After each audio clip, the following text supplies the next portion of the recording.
have grades 2 and 3 from room 13, that's Madame Chabot's class, and they are performing The Elves on Strike.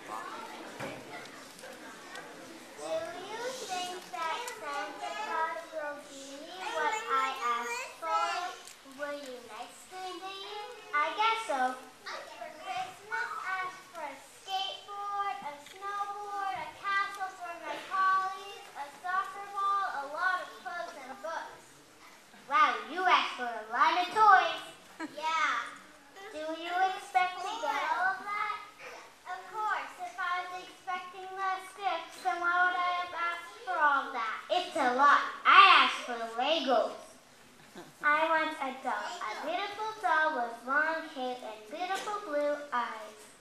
Well, I'm sure I will get all that. No, you won't. Yes, I will. Okay, kids, I think it's time for a story. It's about gifts and the elves that are making them.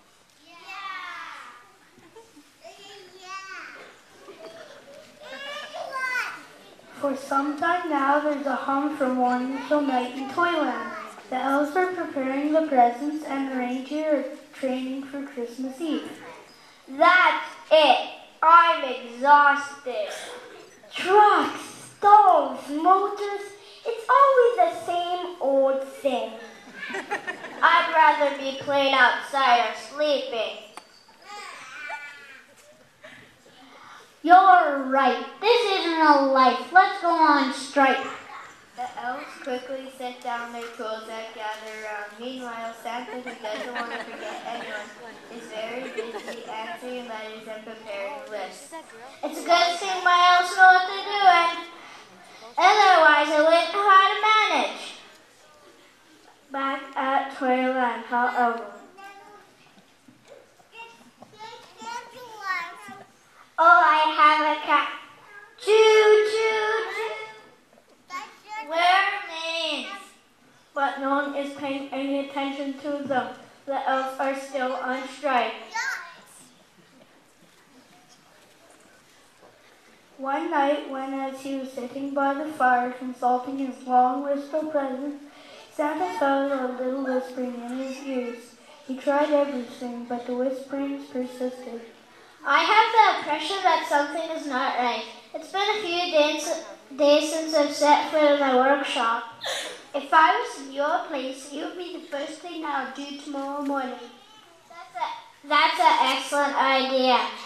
Anyway, tonight it's too late to do anything that needs to be done. The next morning, when Santa arrived at his workshop, with a surprise, not only are the elves on strike, but the rangers are refusing to exercise.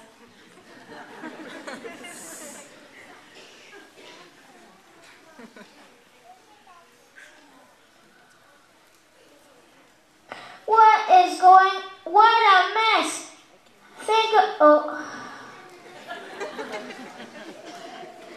What a mess! I have never seen anything like this in all my Santa years. I'll never be ready on time. Neither the discussions nor the make the elves change their minds. Santa even makes them a special potion that should make them want to work, with no success at all. But Christmas is coming. Think of all the children who are waiting for the steak impatiently. You can't let me down now.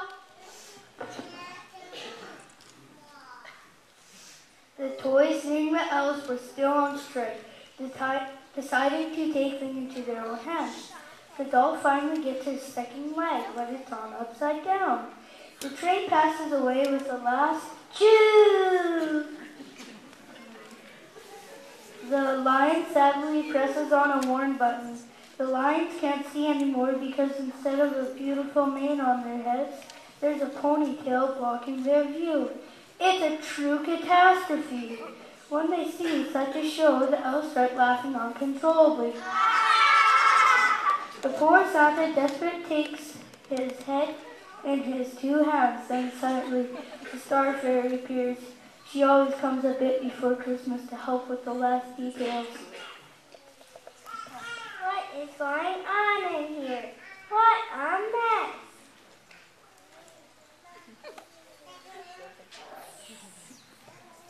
We don't want to work anymore. We want to have fun. We've had enough. Here I am in a big mess. The Star Fairy makes a sign to make the elves come closer to her.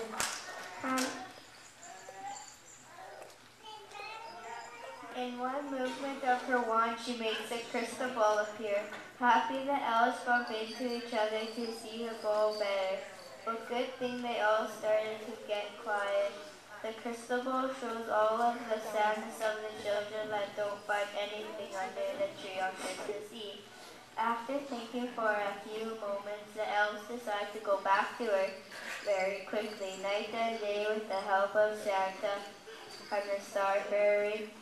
In the land, the reindeers take up their work very intensely, and on Christmas Eve, Santa is relieved to see that he can now bring all the gifts to all the good children.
What did you think about the story? Wow! What a funny story! I loved it. That was cool. My favorite part was when the elves came on strike. Me too. Do you think you will receive your Christmas gifts? If the elves